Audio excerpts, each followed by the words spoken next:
Sa video na ito, ipapakita ko lahat ng upgrades na ginawa ko sa MN300 ko at sasabihin ko kung bakit ko sila pinalitan. Unang upgrade ay ang portal axle.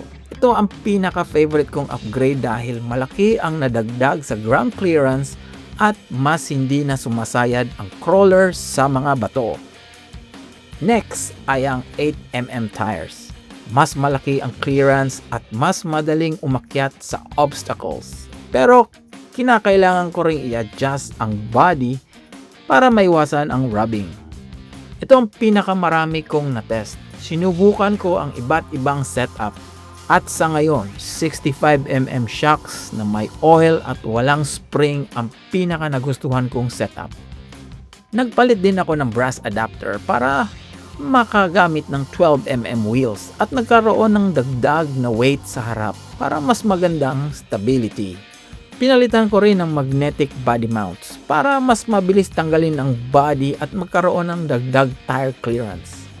Naglagay din ako ng wheel spacer para mabawasan ang rubbing at lumapad ng konti ang stance ng crawler. Isa sa pinakamalaking upgrades ay ang brushless motor at AM32 na ESC.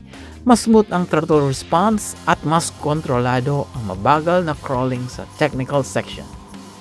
Pinalitin ko rin ng receiver para magkaroon ng light control at mas realistic ang setup lalo na sa evening trail runs. Para naman sa transmitter, hot RC ang gamit ko. Simple lang gamitin at sapat ang features para sa trail crawling.